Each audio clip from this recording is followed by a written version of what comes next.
How's it going, everybody? I'm Nick Major, your APTV Los Angeles correspondent, and the two fine gentlemen I got next to me, I have Sam and Tom from Architects. How are you guys doing? Good, yeah, very good. Yeah, great, yeah. Hot. Doing hot? It is a very hot California day out here. But you guys, it's one of those big years for you guys, because it's one of those years where your band drops a new album. Yeah. Yeah, so you guys came out with a new CD about 2 months ago. Yeah. And it's Lost Forever, Lost Together.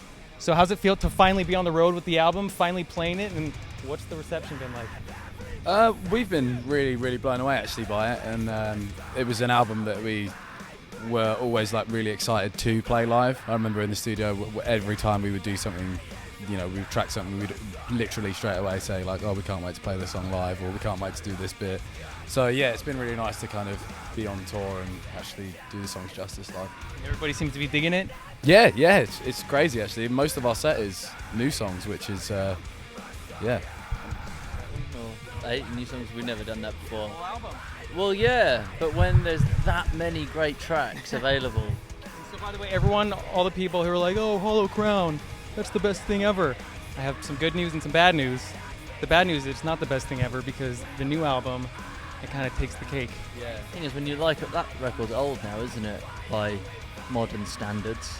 It's like one of those old, we recorded it and it was all in black and white back then, wasn't it? And My parents love the album. Right? Yeah. My parents told me all about that album when I was growing up.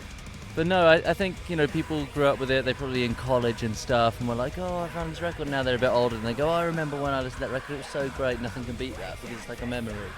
You know what I mean? It's like a time and a place. You're right, like people do kind of, yeah, like it means more to them, yeah, more than actually like the songs. So. I can't see that our new one's way better. They won't let themselves. Yeah. Look past it. But I'll let them know you're wrong. You guys are wrong. Yeah, wrong. Now whenever we release other stuff, you'll go, oh, Lost Together. I absolutely promise we're going to release another record. People say it's not as good as the last one. Kind of the double-edged sword of being in a band, I think. Yeah. Whatever CD you come out with, it sucks to some people. I like to release terrible records. That way when we release the next one, people are like, well, it's still shit, but it's a bit better. Expected. Yeah, it's just another run-of-the-mill piece of shit. And so the recording process for this album was pretty different from what you guys were used to, it seemed like. Because, by the way, these guys did a little 30-minute documentary about the making of this album. And on that, you guys touched on a few things, like you had a chance to do some pre-production, which you don't normally do, and you also had a chance to just work in a new studio. Mm-hmm. So now looking back on that now, is this kind of, what made up this album, is that kind of a thing that you want to stick to now because you realized, oh, hey, it's actually not too bad working this way? Yeah, I think me and Tom really enjoyed doing the pre-production on the vocals. I think it kind of made everyone's lives a little bit easier, including mine. Just, you know, I would go in and just sort of run off of the, you know, just what I thought sounded good without and even trying it. So this time it was nice to kind of go in with like most of the record done vocally. Quality control on this one. No, 6 albums, maybe start thinking about that. And another thing that was really awesome that you guys were able to do is when the producers left the studio at night, they allowed you to stay in there and record as late as you wanted. Yeah. And because of that, do you guys think that the ability to record as long as you wanted made for a better final product, rather than if you had kind of been on a strict time limit? Well, I think, I don't know, yeah, it's a factor, I'm sure, but, you know, with a record, I suppose it's a combination of things that come together and make it right. You know, it's almost dangerous having too much time, because some great records, you know, I'm sure were bashed out in a week or less, you know, and other ones took a year, so it's difficult to say exactly what it is, but I think a big part of it was us just being more prepared. And I know you said that we had a chance to do pre-production. Actually, we've always had a chance to. We've just been fucking idiots and haven't done it. So it didn't work out too bad actually trying it out.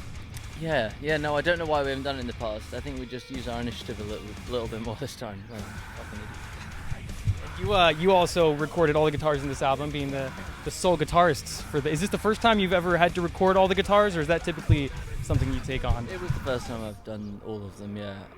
So that was, but I don't know. I'm a complete control freak, so it wasn't like. Because in that sense, then it could sound exactly how you wanted it to. Exactly. I mean, it wasn't like a sacrifice or something that was hard. It was like, oh, fantastic. Just me in there and doing it the way I want to do it, and do it sort of my own standards. I get to decide when everything's done, and it's all in my own hands, literally. So I enjoyed it. It was great.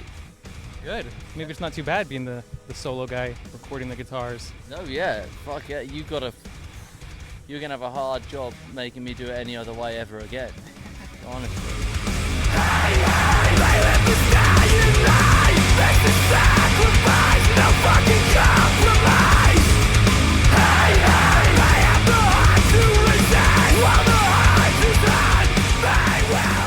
You don't ever shy away from speaking about some controversial issues sometimes, like you speak your mind. And one thing that's a bit relevant down here in California that I've seen you talk about a bit is, well, you haven't, I don't know if you specifically touched on it, but like the whole SeaWorld drama going on. Yeah. And because I'm a big fan of like the Cove and knowing what's going on down in like Taiji and Antarctica and stuff. Yes. What do you think about all that stuff? I got to get your opinion. And is this something that you think more people do need to be made aware of, like dolphin slaughtering, whale slaughtering? Yeah, I think it's something that I feel is probably the most important thing for me personally to discuss with people. I think SeaWorld is an evil place, and through the help of Blackfish and the Cove, they've seen a 13% drop in sales. Stocks are being sold. Countless people are now standing up and doing what they can, and I just think it's crazy that it's taken this long for people to realise that animals, whether it be an orca, a dolphin, a turtle, whatever is in SeaWorld, it's crazy. These animals are so beautiful and so intelligent, and for them to be taken from their home and put in tiny little cages is crazy. I mean, the fact that they say that a whale can survive up to however many 40 years in SeaWorld. That's the longest they apparently live for, and they've just found an orca that's been alive for 104. And SeaWorld go around telling people that it's fine that they die at 4 and 40 and however long they make it. It's crazy. I think the whole place needs to be shut down. But again, with zoos as well, I think no animal should be kept in a cage. It's crazy. So I think you'd recommend watching The Cove, Blackfish. They got a new one coming out, like six? Movie, yeah. The same from the creator from The Cove. Sixth movie is another great one. It talks about the illegal shark finning. Another one's Shark Water. Well Boys on TV, which is always yeah. interesting. Yeah. The Sea Shepherd getting into all sorts of trouble Yeah. with the Chinese, Japanese. I'm arguing with Sam all the time because I love SeaWorld so much. Yeah. No, I'm in complete agreement with Sam. Yeah. Yeah. So I think it's definitely an issue that's getting brought to light a little more because with The Cove, that was about the dolphin slaughtering in Taiji. It didn't take off as much as Blackfish, and I think it's because with SeaWorld being like actually in the U.S., people see the ability to make more of a stance, I think. Well, I think Blackfish is an amazing documentary, and it's amazing that it was brought to so many people, and it's amazing that it was put on CNN and all these news channels that were playing it. I think the thing is with The Cove is it's so violent and so brutal that unfortunately people like CNN and all these other channels aren't going to put it on TV. It's too out there for people. People don't want to see that when they're watching their dinner. It's very easy to see a whale in a cage and go, well, I'm never going to go to SeaWorld anymore. But I think it's another thing to actually witness some of the horrors that are actually happening. It's crazy. The Cove made me feel a lot more uncomfortable. I think as well, Blackfish provided people with sort of a fairly straightforward sacrifice to make. You know, let's not go to SeaWorld anymore. Well, that's easy enough.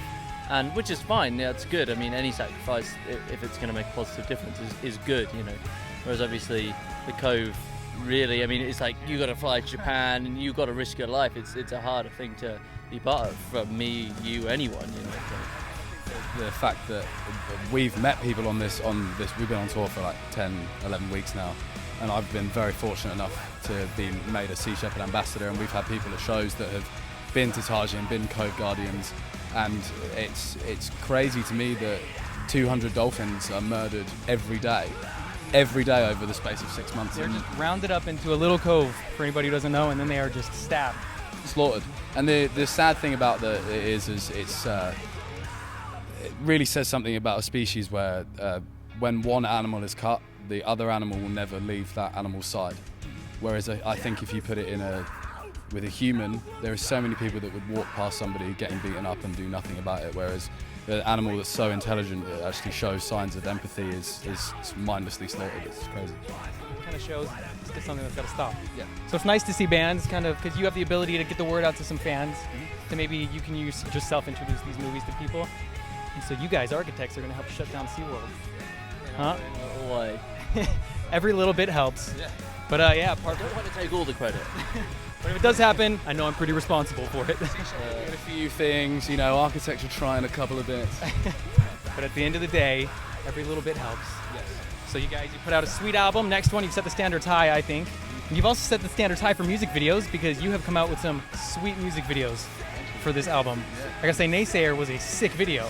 Yeah, Naysayer came out really cool, and Broken Cross was really cool as well, and we're just kind of trying to figure out what we're going to do for the next one, which is an ongoing.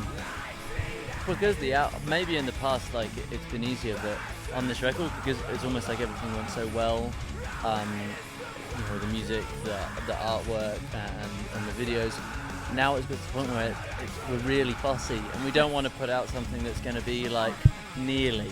We want it to be exactly what we want, so it's making any more music videos really difficult, actually. And I mean, it was difficult with Naysayer and Broken Cross because we wanted them to be right as well. And it's not all, you know, we're musicians, we don't make films, so it's hard to make something in your head, you know.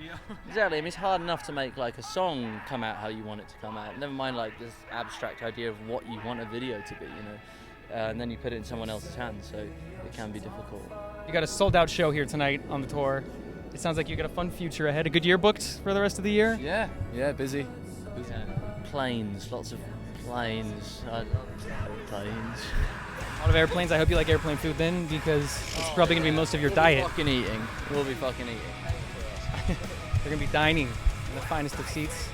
So guys, again, Architects, pick up their latest CD because it's mind-blowing. Believe me. You seem too keen on that. No, you're right. I was Okay. thinking, He's just sitting there pondering. It really is. He's right. It's a Lost Forever, Lost Together. It's great. Catch the guys on tour sometime this year, sometime in your life. It's definitely worth it. They get crazy. All right. And once again, I'm Nick Major, your APTV Los Angeles correspondent. Thanks so much to these guys. Be sure to follow me on Twitter and Instagram at Nick_Major to be up to date with all my latest interviews. See you next time.